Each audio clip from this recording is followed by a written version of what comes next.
Pulang kerja aku syok lihat suami selingkuh dengan keponakan hingga lakukan begini. Assalamualaikum sahabat Bunda. Semoga Allah selalu memberikan kesehatan dan kebahagiaan untuk kita semua. Buat sahabat Bunda yang sudah subscribe, semoga rezekinya dilancarkan ya. Amin ya Rabbal Alamin.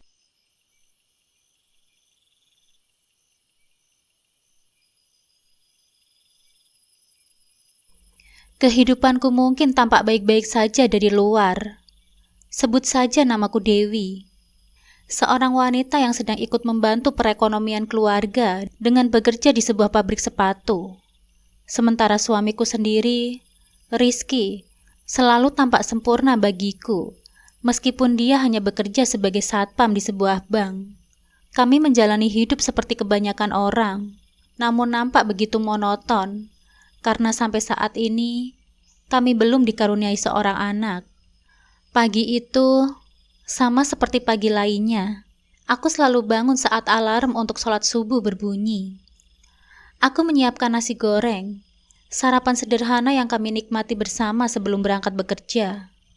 Namun di balik rutinitas yang nampak biasa, ada hal-hal kecil yang mulai terasa berbeda.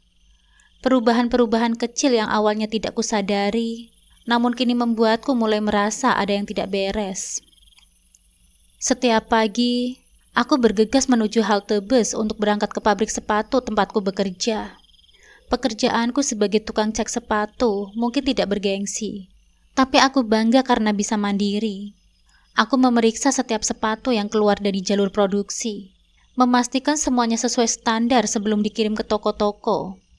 Rizky suamiku juga selalu sibuk dengan pekerjaannya sebagai satpam di sebuah bank. Shift malam yang sering ia ambil membuat waktu kami bersama semakin terbatas. Kadang saat aku pulang, dia baru saja berangkat bekerja.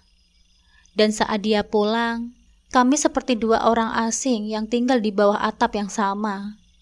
Tapi aku selalu mencoba memakluminya.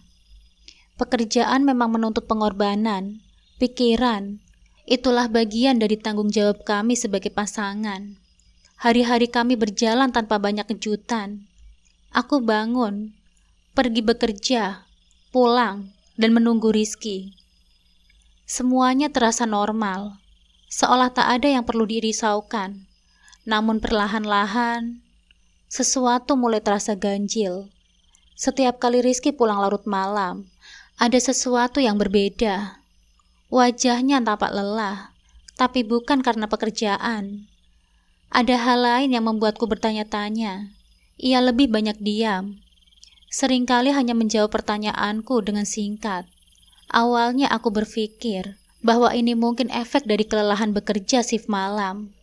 Tapi semakin lama, perasaan itu semakin kuat. Aku mencoba menenangkan diri, berpikir bahwa mungkin hanya aku yang terlalu sensitif. Lagi pula, tak ada yang mencurigakan dari sikapnya. Rizky masih melakukan semuanya seperti biasa, bekerja keras, dan selalu memberikan kabar saat terlambat pulang. Tapi entah kenapa, kegelisahan itu tak juga hilang. Seperti benih yang tumbuh tanpa aku sadari. Perasaan ini semakin hari semakin menyelimuti pikiranku. Setiap malam, aku sering terjaga lebih lama dari biasanya. Menunggu Rizky pulang. Saat dia masuk ke rumah, aku selalu berpura-pura tidur, berharap bisa merasakan ada sesuatu yang bisa menjelaskan kegelisahan ini. Tapi tak ada apa-apa. Semuanya terlihat normal. Namun aku merasa bahwa sesuatu yang penting telah berubah, meskipun aku tak bisa menjelaskan apa itu. Hari-hari berlalu, dan aku semakin bingung dengan perasaan ini. Kehidupan kami yang dulu terasa harmonis, kini mulai dipenuhi dengan tanda-tanda kecil yang membuatku curiga. Sesuatu dalam hubungan kami yang tak lagi sama. Dan aku tahu, aku tak bisa lagi mengabaikan perubahan ini. Beberapa bulan setelah kegelisahanku tentang Rizky mulai muncul, hidup kami berubah ketika Mbak Laras, kakak Rizky, meminta izin agar Tasya, anaknya sekaligus keponakan Rizky, tinggal bersama kami sementara waktu. Tasya baru diterima di salah satu universitas di kota ini. dan Mbak Laras memohon agar kami bisa membantunya selama masa kuliah. Dengan cepat, kami pun setuju. Aku dan Rizky menyambutnya dengan hangat dan menyiapkan kamar tamu yang sebelumnya tak pernah dipakai. Kehadiran Tasya awalnya membawa suasana baru yang menyegarkan. Rumah kami yang biasanya sepi dan hanya dipenuhi dengan rutinitas harian, mendadak terasa hidup. Tasya adalah gadis muda yang ceria, penuh canda tawa dan energi positif yang membuat rumah kami terasa lebih hangat. Aku senang bisa membantunya menyesuaikan diri dengan kehidupan kampus, meski sesekali merasa iri pada semangat mudanya. Namun setelah beberapa minggu, ada sesuatu yang mulai menggangguku. Sesekali Tasya terlihat terlalu sering di rumah pada jam-jam yang seharusnya dia ada di kampus. Awalnya aku mengira mungkin jadwal kuliahnya lebih fleksibel dari yang kukira. Tapi semakin lama, hal itu mulai terasa aneh. Pada suatu sore saat kami sedang duduk di ruang tamu, aku tak bisa menahan diri lagi untuk tidak menanyakan soal kuliahnya. Tasya, kok tante lihat kamu sering di rumah ya? Apa kuliahnya lagi libur panjang atau gimana? Tanyaku dengan nada ringan. Meski di dalam hatiku aku merasa cemas. Tasya menatapku sejenak, sedikit terkejut dengan pertanyaanku. Oh, enggak kok tante, lagi banyak kelas yang dibatalin dosen sih, makanya sering gak ada kuliah. Jawabnya sambil tersenyum, meski senyumnya tampak agak canggung. Oh, begitu ya? Tapi kalau sering dibatalin, kamu masih semangat kan belajarnya? Aku mencoba menggali lebih jauh tanpa terlihat mencurigai. Ya masih kok tante, lagian aku tetap belajar di rumah kalau nggak ada kelas. Katanya cepat, lalu segera beranjak ke kamarnya, seolah ingin menghindari percakapan lebih lanjut. Jawaban Tasya mungkin terdengar masuk akal. Tapi perasaan aneh itu tetap ada. Semakin sering dia di rumah, semakin aku merasa bahwa ada sesuatu yang disembunyikannya. Aku juga mulai memperhatikan hal-hal kecil lainnya, seperti bagaimana Tasya sering mendapatkan telepon larut malam, atau bagaimana dia nampak lebih lelah dari biasanya. Ketika kutanyakan kepada Rizky tentang Tasya yang sering di rumah, ia hanya mengangkat bahu. Namanya juga anak muda, mungkin masih beradaptasi sama kehidupan kampus, katanya, tanpa banyak pikir. Gak usah dipikirin terlalu dalam. Meskipun Rizky bersikap santai, aku tidak bisa menyingkirkan perasaan bahwa ada sesuatu yang lebih besar terjadi. Rumah kami yang tadinya nyaman, sekarang dipenuhi oleh kegelisahan yang tak bisa ku mengerti sepenuhnya. Tasya, yang seharusnya membawa kebahagiaan, malah semakin menambah keraguan yang telah tumbuh sejak lama. Aku merasa ada sesuatu yang sedang terjadi, dan itu bukan hanya soal Tasya yang jarang masuk kuliah. Waktu berlalu, dan rutinitas malam Rizky semakin menjadi-jadi. Dia selalu berangkat bekerja pukul 10 malam, dan pulang sekitar pukul 8 pagi. Shift malamnya seolah tak pernah berakhir, dan seiring waktu, kehadirannya di rumah terasa semakin jarang. Saat aku berangkat ke pabrik, Rizky baru pulang dan langsung menuju kamar untuk tidur. Ketika dia terbangun di sore hari, kami hanya sempat bertukar kata singkat sebelum dia bersiap-siap lagi untuk bekerja. Kehidupan kami seperti berjalan di dua dunia yang berbeda, tanpa pernah benar-benar bersinggungan. Suatu malam, saat Rizky sedang bersiap-siap untuk berangkat bekerja, aku mencoba untuk menanyakan tentang jadwal kerjanya. Mas, kok kamu sering banget sih ambil shift malam? Ada masalah di tempat kerja? Tanyaku dengan nada ringan. Meski di dalam hatiku ada keresahan yang tak bisa kutepiskan. Rizky yang sedang mengenakan seragamnya berhenti sejenak dan menatapku melalui cermin. Gak ada apa-apa kok, memang sekarang banyak yang perlu dijaga di malam hari. Lagi butuh orang. Aku mengangguk pelan, mencoba menerima penjelasannya, meskipun tak sepenuhnya puas. Setiap kali aku menanyakan hal ini, jawabannya selalu sama, singkat dan tak memberi kejelasan. Dia lalu melanjutkan rutinitasnya, mengambil tas dan bersiap untuk pergi, meninggalkanku sendirian di rumah dengan pikiran yang terus berkecamuk. Di sisi lain, Tasya juga semakin sering terlihat di rumah saat seharusnya dia berada di kampus. Setiap kali kutanyakan tentang kuliahnya, jawabannya selalu membuatku ragu. Tasya, kok tante lihat akhir-akhir ini kamu sering di rumah sih? Kuliahnya lagi libur? Tanyaku suatu pagi saat aku melihatnya duduk santai di ruang tamu, sementara seharusnya dia berada di kelas. Tasya tersenyum tipis, sedikit canggung. Iya tante, tadi dosennya batalin kelas, katanya ada urusan mendadak. Aku hanya bisa mengangguk, tak ingin terlalu mendesak. Namun kejadian ini berulang kali semakin sering. Dan alasan-alasan Tasya semakin terdengar tidak masuk akal. Kadang dia bilang tugas kuliah bisa dikerjakan di rumah. Kadang dosen mendadak sakit, dan lain-lain.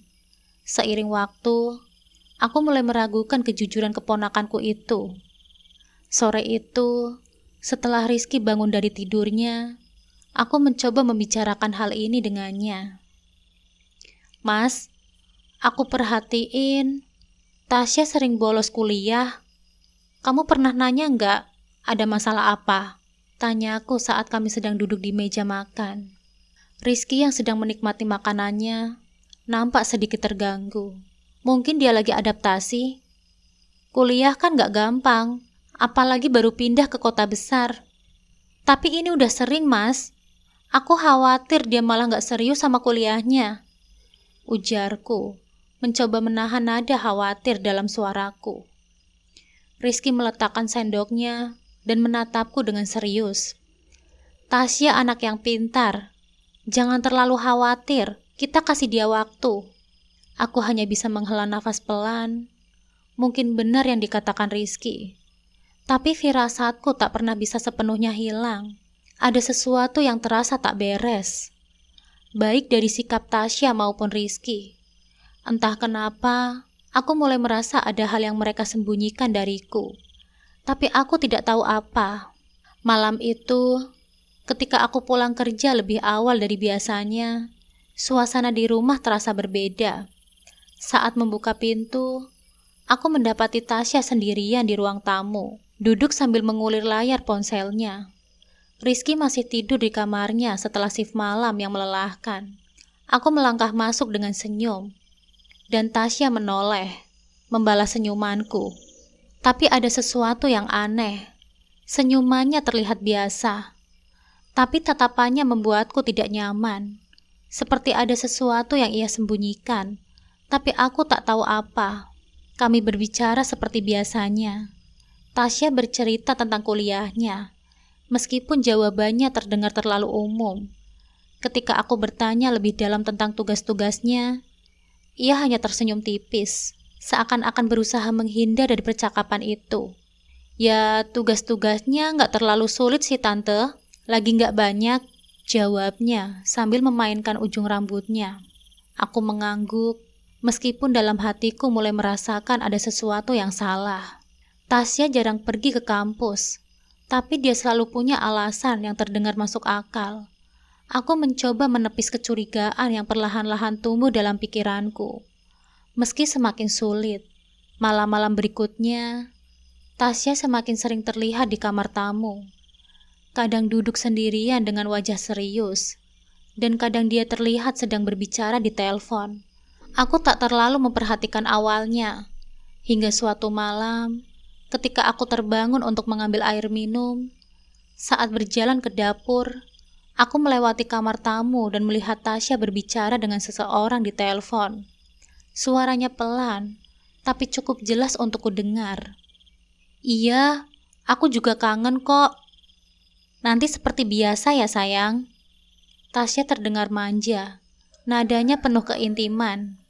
Aku berhenti sejenak di depan kamar tamu, merasa jantungku berdebar. Perasaanku tak menentu semakin kuat. Aku mencoba meyakinkan diriku bahwa Tasya hanya berbicara dengan temannya. Mungkin kekasihnya yang tak pernah ia ceritakan. Namun kata-kata manis dan cara ia berbicara terasa aneh. terlalu pribadi untuk sebuah percakapan biasa. Keesokan harinya, ketika kami sedang sarapan, aku mencoba membicarakan hal itu secara halus. "Tasya, kemarin tante dengar kamu lagi teleponan sama seseorang ya? Pacarmu?" tanyaku sambil tersenyum. Berusaha membuat percakapan ini terdengar santai. Tasya tersenyum sejenak sebelum menjawab. "Ah, enggak kok tante, cuma teman aja kok, lagi ngobrol biasa aja." Aku mengangguk, meski dalam hatiku aku ragu. Jawabannya terdengar terlalu ringan, seperti menutupi sesuatu. Dan meskipun aku berusaha untuk mempercayainya, perasaan tidak nyaman itu tetap ada. Semakin sulit untuk kuabaikan. Semakin sering aku mengamati, semakin jelas bahwa ada sesuatu yang berbeda di rumah ini. Tasya semakin sering menghabiskan waktu di kamar tamu, dan Rizky, meskipun jadwalnya memang selalu sibuk, terasa semakin menjauh. Dia pulang dari kerja dan langsung tidur, kemudian bangun hanya untuk bersiap-siap untuk berangkat lagi. Kami hampir tak pernah punya waktu untuk berbicara secara mendalam. Dan ketika kami bicara, percakapan itu terasa singkat dan hampa. Waktu terus berjalan, dan meski aku berusaha bersikap seperti biasa, rasa curiga itu semakin tumbuh. Aku mulai memperhatikan hal-hal kecil yang dulu kuanggap sepele. Setiap kali Tasya dan Rizky berada di rumah yang sama, suasananya terasa berbeda. Mereka jarang berinteraksi, tapi ada sesuatu di dalam tatapan mereka. Sesuatu yang tak bisa kugambarkan, tapi cukup untuk membuat hatiku gelisah. Perasaan ini membuatku lelah. Aku mencoba menepis kecurigaan dalam benakku. Aku berusaha menganggap semuanya normal. Namun semakin keras aku mencoba mengabaikannya, semakin jelas bahwa ada sesuatu yang salah di rumah ini. Aku hanya belum tahu itu apa. Hingga akhirnya, hari itu datang seperti badai di tengah hari. Takdir seakan menguji batas ketabahanku. Aku baru saja pulang bekerja, lebih awal dari biasanya. Berharap bisa beristirahat sejenak. Aku meletakkan tasku di atas meja ruang tamu saat mendengar bunyi notifikasi dari ponsel Rizky yang masih tertidur. Tanpa sengaja, aku menangkap nama pengirimnya, Tasya. Rasa penasaranku muncul, dan dengan cepat aku membuka pesan itu. Awalnya, hanya pesan biasa. Percakapan ringan tentang hari-hari mereka, sesuatu yang wajar. Namun semakin aku mengulir ke bawah, kata-kata di layar mulai berubah. Pesan-pesan mesra yang tidak seharusnya terjadi antara seorang suami dan keponakannya. "Kangen kamu, gak sabar nunggu besok lagi." Jantungku terasa berhenti. Aku menahan nafas, mencoba memastikan bahwa apa yang kulihat ini benar adanya. Aku tak bisa mempercayai mataku sendiri. Pesan-pesan ini terlalu jelas untuk disalahartikan. Tasya dan Rizky, bagaimana bisa? Aku menatap ponsel itu lama. Tubuhku terasa beku oleh kenyataan yang baru saja terungkap. Sakit, marah, dan kebingungan berkecamuk di dalam pikiranku. Tapi aku tahu, aku tak bisa bereaksi secara tergesa-gesa. Aku butuh bukti lebih kuat. Perlu memastikan bahwa apa yang kulihat ini bukan kesalahpahaman semata. Dalam diam, aku merencanakan sesuatu. Keesokan harinya, aku memutuskan untuk bolos kerja karena kecurigaanku semakin menguat. Aku memutuskan untuk menyelidiki lebih lanjut. Pagi itu, sebelum berangkat bekerja, aku menelpon Rizky yang masih berada di tempat kerja belum pulang. "Mas, aku berangkat kerja dulu ya," kataku melalui telepon. "Nasi goreng kesukaanmu sudah siap di meja makan. Tadi aku lihat Tasya masih tidur. Jadi aku gak bangunin. Nanti kamu saja ya yang bilang ke Tasya untuk sarapan." "Iya sayang," jawab Rizky dengan ceria. Dalam hati Rizky begitu senangnya, karena memang itulah yang setiap hari Rizky dan Tasya lakukan saat aku berangkat bekerja. Ternyata setelah sebulan Tasya tinggal bersamaku dan Rizky, sebuah perubahan terjadi. Rizky yang awalnya hanya melihat Tasya sebagai keponakannya, mulai merasakan ketertarikan yang tidak dapat ia kendalikan. Tasya yang cantik dan muda menarik perhatian Rizky lebih dari yang seharusnya. Rizky merasakan perasaan yang lebih dari sekedar keluarga, dan dalam hati, ia tidak bisa menahan dorongannya. Di sisi lain, Tasya yang awalnya hanya mencari sosok ayah karena kehilangan ayahnya sendiri, merasa nyaman dengan Rizky. Semakin lama, perasaan itu berkembang menjadi cinta. Tasya dan Rizky mulai menjalin hubungan yang melampaui batas-batas normal. Mereka menemukan kenyamanan dan kepuasan dalam satu sama lain, meskipun mereka tahu bahwa hubungan ini salah. Setiap hari, Rizky dan Tasya berusaha menyembunyikan hubungan mereka dari aku. Saat aku berangkat kerja, Rizky akan pulang dan menghabiskan waktu dengan Tasya. Mereka berdua sering menghabiskan waktu bersama, melakukan hal-hal yang seharusnya tidak mereka lakukan. Bahkan bisa dibilang mereka berdua telah melakukan hubungan terlarang suami istri berkali-kali di saat aku sedang bekerja. Kebiasaan ini telah menjadi rutinitas mereka. Dan Rizky merasa sangat senang dengan hubungan terlarang ini. Tak peduli bahwa Tasya adalah keponakannya. Aku yang sedari tadi menunggu di rumah tetangga, merasa bahwa ini saatnya waktu yang tepat untuk melihat kebusukan apa yang telah terjadi selama ini di belakangku. Tepat pukul 10, aku kembali ke rumah. Setibanya di rumah, aku merasa ada sesuatu yang tidak beres. Pintu utama sedikit terbuka. Dengan hati-hati, aku melangkah masuk menuju kamar tidur. Suara-suara samar dari dalam kamar membuatku semakin khawatir. Ketika aku membuka pintu kamar, pemandangan yang menghancurkan hatiku terhampar di depan mata. Rizky dan Tasya sedang berpelukan dalam keadaan yang sangat memalukan, menunjukkan hubungan yang melampaui batas keluarga. Mereka berdua bahkan tak mengenakan sehelai pakaian apapun. Aku terdiam dengan air mata yang mengalir di pipiku. Rizky dan Tasya terkejut dan berusaha menutupi diri mereka. Rizky mencoba untuk berbicara. "Sayang, ini tidak seperti apa yang kamu pikirkan." Namun aku tidak ingin mendengarkan penjelasan apapun. Rasa sakit dan pengkhianatan menghancurkan semua pikiranku. "Bagaimana bisa kalian melakukan ini?" Aku akhirnya berhasil berkata. Suaranya pecah oleh emosi. "Tasya, aku menganggapmu seperti keluargaku. Dan kamu, Rizky, suamiku sendiri." Tasya dengan air mata penuh penyesalan dan rasa takut mencoba untuk berbicara. "Tante, aku tidak tahu harus berkata apa. Aku minta maaf, Tante, dan aku salah." Rizky berusaha mendekat, tetapi aku mundur, menolak untuk didekati. "Jangan dekati aku," teriakku. "Kalian sudah menghancurkan semuanya." Aku memutuskan untuk keluar dari kamar sejenak, mencari tempat di mana aku bisa berpikir jernih. Hatiku hancur dan kepalaku terasa berat dengan semua pengkhianatan yang baru saja terungkap. Aku tahu bahwa saat-saat mendatang akan penuh dengan keputusan yang sulit dan perjuangan untuk menemukan jalan keluar dari kekacauan yang baru saja mengubah hidupku. Sementara itu, Rizky dan Tasya tertinggal di rumah dengan rasa bersalah dan penyesalan yang mendalam. Mereka tahu bahwa apa yang mereka lakukan tidak dapat diperbaiki dengan kata-kata. Aku tak tahan lagi dengan semua ini. Air mataku tak berhenti mengalir. Rasanya seperti mimpi buruk yang nyata. Bagaimana bisa Rizky yang selama ini selalu nampak penuh kasih sayang, tega mengkhianatiku? Dan bagaimana bisa Tasya yang selama ini aku sayangi, tega melakukan hal seperti ini? Setelah beberapa saat, Rizky keluar dari kamar, berpakaian seadanya.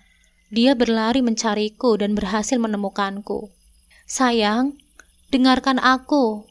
Tolong, biarkan aku jelaskan," katanya sambil mencoba mendekati aku. Namun aku tak mau mendengarkan. "Tidak ada yang perlu dijelaskan, Rizky. Aku melihatnya sendiri. Aku melihatmu bersama Tasya," teriakku dengan suara yang penuh emosi. Tasya yang ternyata ikut berlari di belakang Rizky juga ikut berbicara dengan wajah yang penuh penyesalan. "Tante, aku minta maaf tante. Ini semua salahku," suaranya gemetar, penuh rasa bersalah. "Diam!" Aku berteriak keras. "Aku tidak ingin mendengar apapun darimu, Tasya. Kamu telah menghancurkan keluargaku. Aku tak menyangka kamu bisa sekeji ini." Setelah malam penuh tragis dan hal yang menjijikan itu, aku memutuskan untuk meninggalkan rumah. Aku tak bisa lagi tinggal bersama suami yang telah menghancurkan kepercayaanku dan keponakan yang telah mengkhianatiku. Malam itu, aku mengemasi beberapa pakaian dan pergi ke rumah temanku untuk sementara. Rizky mencoba menghubungi aku berulang kali, memohon ampun dan berjanji untuk memperbaiki semuanya. Tapi aku tidak bisa lagi mempercayainya. Setiap kali aku mengingat Rizky, yang terbayang hanyalah pemandangan yang menghancurkan hatiku. Tasya juga mencoba meminta maaf, tapi aku terlalu terluka untuk mendengarkannya. Setelah beberapa minggu dalam pergulatan batin, aku tahu bahwa pernikahanku sudah tidak bisa lagi diselamatkan. Kepercayaan yang rusak tak bisa diperbaiki begitu saja. Aku akhirnya memutuskan untuk bercerai. Rizky akhirnya menerima kenyataan bahwa perbuatannya telah menghancurkan segalanya. Aku belajar untuk melanjutkan hidupku meski dengan luka yang mendalam. Aku fokus pada pekerjaanku dan menemukan kekuatan dalam diriku sendiri. Meski rasa sakit itu mungkin tak akan pernah hilang sepenuhnya, aku tahu bahwa aku bisa bertahan dan bangkit kembali. Dan pada akhirnya, aku menemukan kedamaian dalam melepaskan masa lalu yang menyakitkan.